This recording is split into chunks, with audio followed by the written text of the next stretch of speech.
Not every album can be at the top, but that doesn't make them bad. Not the best though, are they? They're not bad albums, they just didn't quite make it into the top 30 is all. Couldn't even get in the top 30? Well, yeah. Pretty pathetic, innit? Well, not really. I reviewed way more than 30 albums, so they can't all get into the top 30. Well, isn't that convenient? Well, because numbers. Fine, let's hear your list of shit albums. They're not shit albums at all. The proceed. Here's a list of honourable mentions.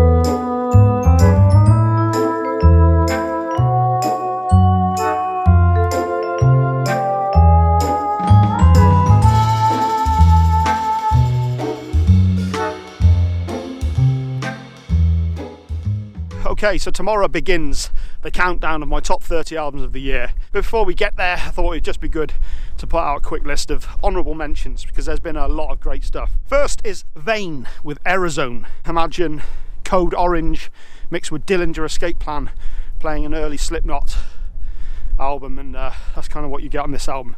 Awesome, really, really great album. Tosca, Fire by the Silos. I mentioned this in albums that I've missed. Another great album, highly worth your time. Phil Anselmo and the Illegals, Choosing Mental Illness as a Virtue. I covered this one in albums that I've reconsidered.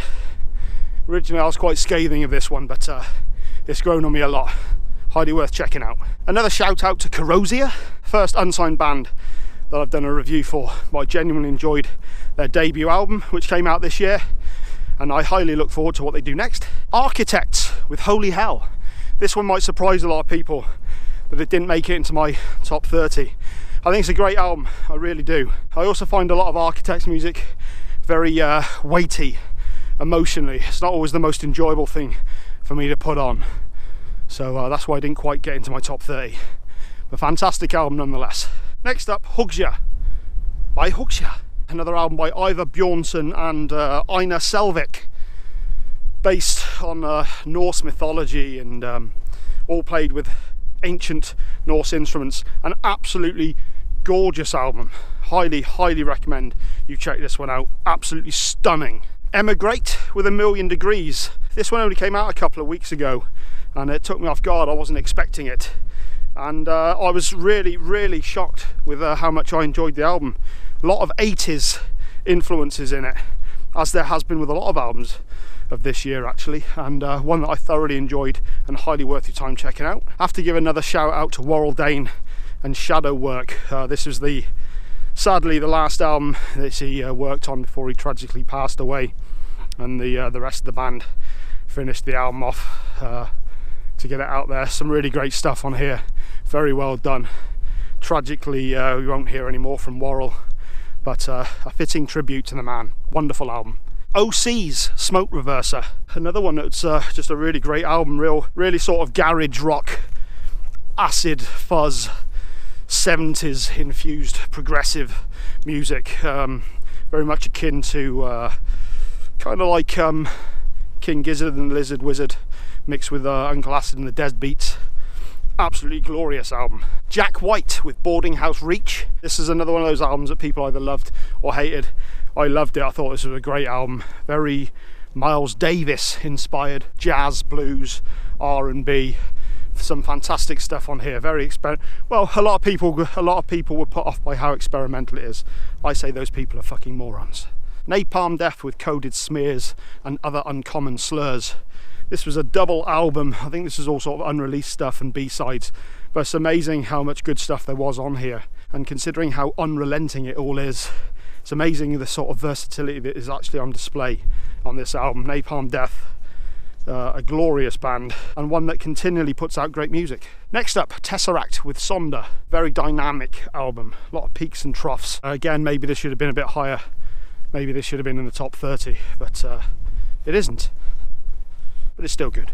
Primordial, Exile Amongst the Ruins. The Irish metalers, I don't know what they class as death metal, black metal. A lot more atmospheric than I was expecting it to be, and kind of folk influences as well, that Irish folk influence in there as well.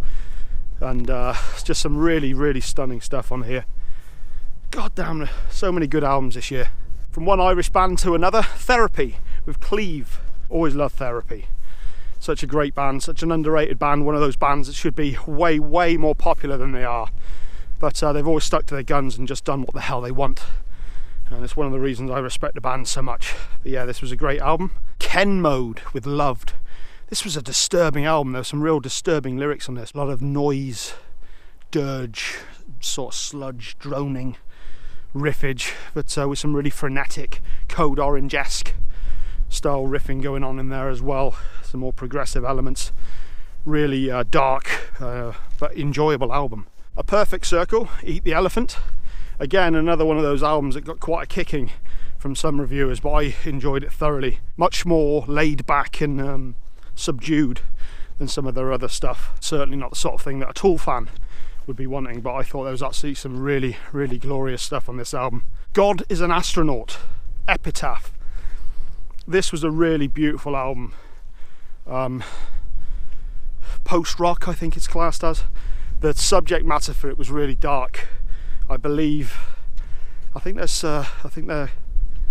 a couple of members of the band are related, and apparently their 7-year-old cousin, might have even been younger than that, tragically passed away. And a lot of the album is dedicated to that tragic passing. Really dark subject matter, but a beautiful album. And yeah, just a really, really great album. At the Gates to Drink from the Night itself. Really enjoyed this one. Bong Ripper with Terminal. Chicago doom metal at its finest. Love this band.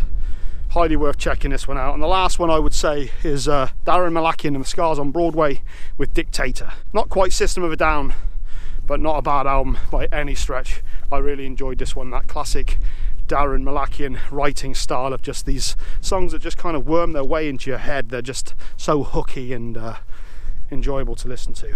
So that is my list of honourable mentions.